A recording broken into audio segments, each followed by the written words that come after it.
হাজারো কণ্ঠে সুরের ধারার বর্ষবিদায় ও বর্ষবরণের আয়োজন এবার অনুষ্ঠিত হচ্ছে রবীন্দ্র সরোবরে। তবে হাজার কণ্ঠে নয়, মঞ্চে শিল্পী থাকবেন ৩ শতাধিক।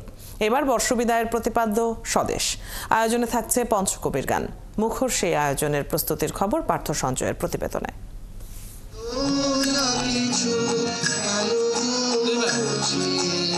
যুগ পেরিয়ে সহস্র কণ্ঠে বর্ষবিদায় ও বর্ষবরণের আয়োজন এবার বদলাচ্ছে ভেন্যু।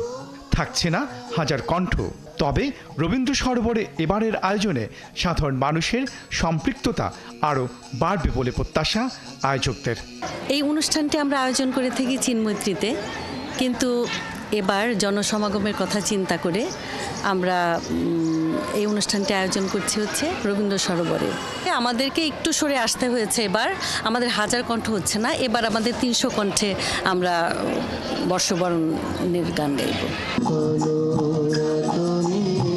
বর্ষবিদায়ের আয়োজন রোববার সন্ধ্যায় শুরু হয়ে চলবে রাত ৯টা পর্যন্ত, আর সোমবার বর্ষবরণের আয়োজন শুরু হচ্ছে ভোর 6টায়। প্রথম দিন আমরা বর্ষবিদায় অনুষ্ঠান করব দেশের গান, আর দ্বিতীয় দিন আমাদের বর্ষবরণে থাকবে হচ্ছে পঞ্চকবির গান সহ লোকসঙ্গীত। আমরা একটি নতুন ধারাতে যাচ্ছি, একটু দেখি কি হয়। সব কিছু তো এক নিয়মে চলে না, নিয়ম তো চেঞ্জ হয়, সবটাই দেখতে হয়। আমরাও এবার দেখছি যে কি হয়। ধানমন্ডির লালমাটিয়ায় মুখর মহড়ায় প্রত্যাশা ভেন্যু বদলালেও বর্ষবিদায়ের সন্ধ্যা আর নতুন সকালে বর্ষবরণে নতুন আশা জাগাবে সুরের ধারার আয়োজন।